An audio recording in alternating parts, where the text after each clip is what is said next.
This video, we are going to estimate the weighted average cost of capital. Until this point, we have extracted all the relevant information which will help us to calculate the weighted average cost of capital.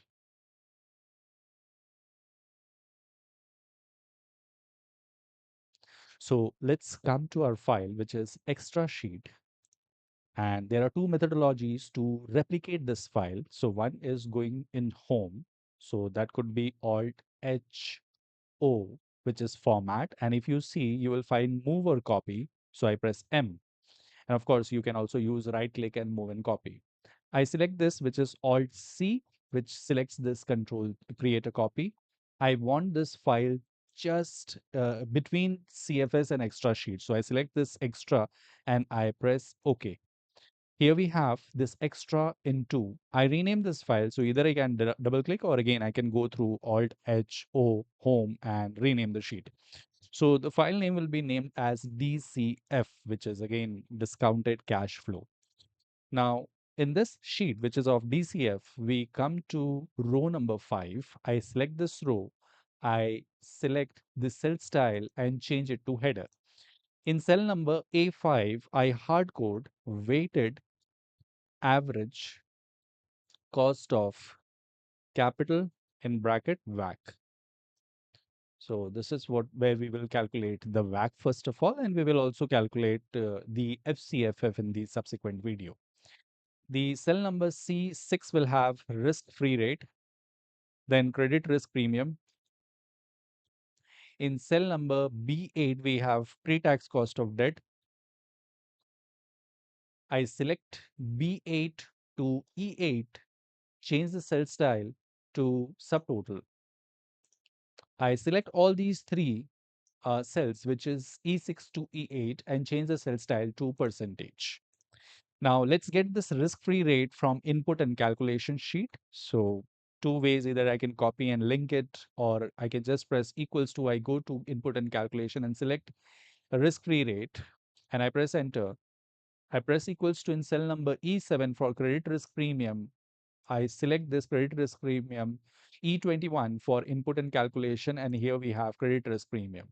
For pre-tax cost of debt, it will be summation of risk-free rate plus credit risk premium, as we discussed in our previous video while identifying the credit risk premium. In cell number C9, we will have effective tax rate.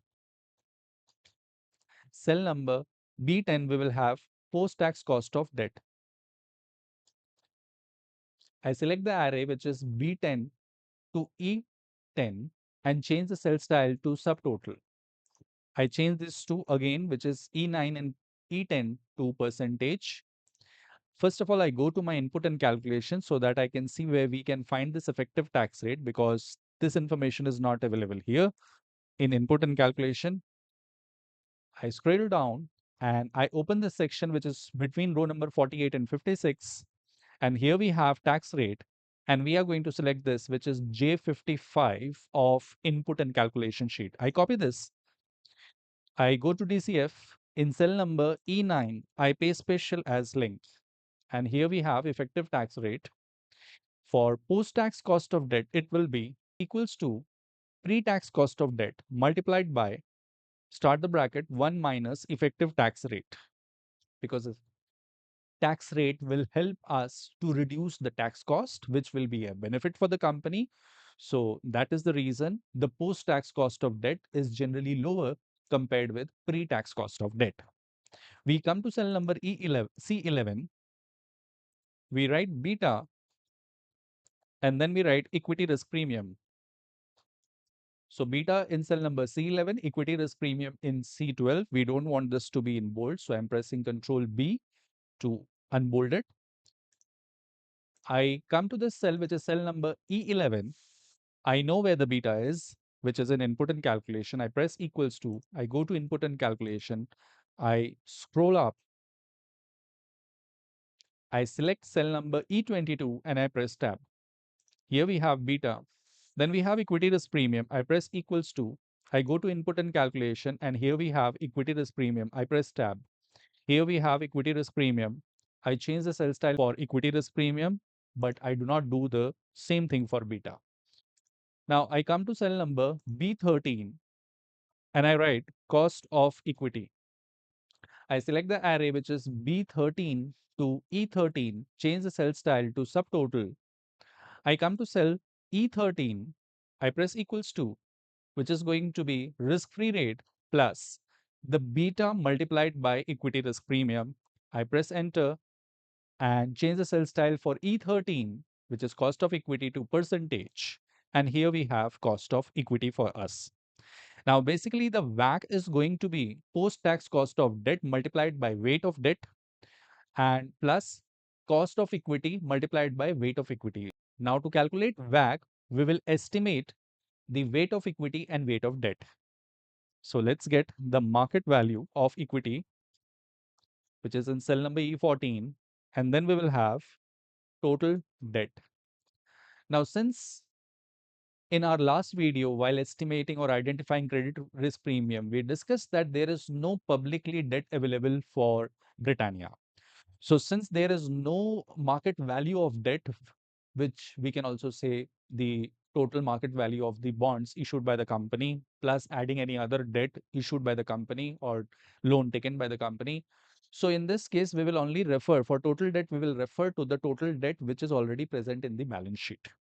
And for market value of equity, we already have this information in our input and calculation sheet. So E14 is going to be equals to cell number E28 of input and calculation, which gives us market value of equity. I press tab and here we have market value of equity. For total debt, which is E15, we are going to refer this from balance sheet. We come to balance sheet. We look at total debt, which is basically in row number 18 of balance sheet.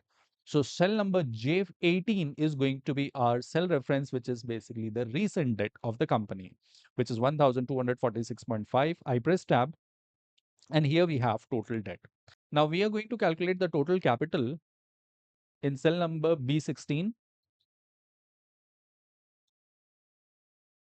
I change the cell style to subtotal for B16 to E16 and I use sum function in cell number E16, which is market value of equity plus total debt.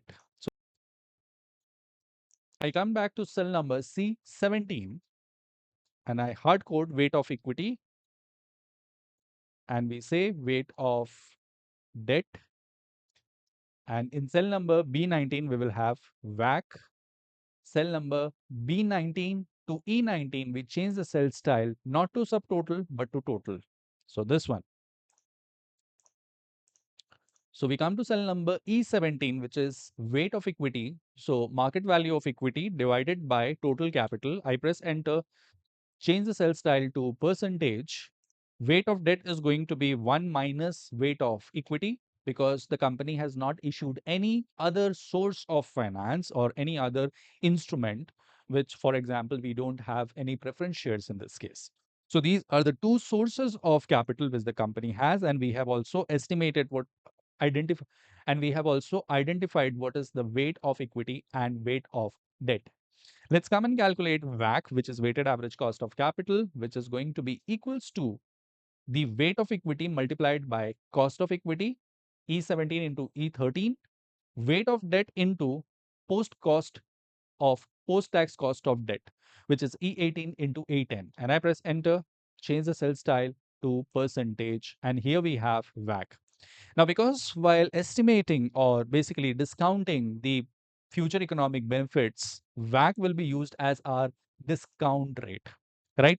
And there will be multiple times where we will have to refer to this cell.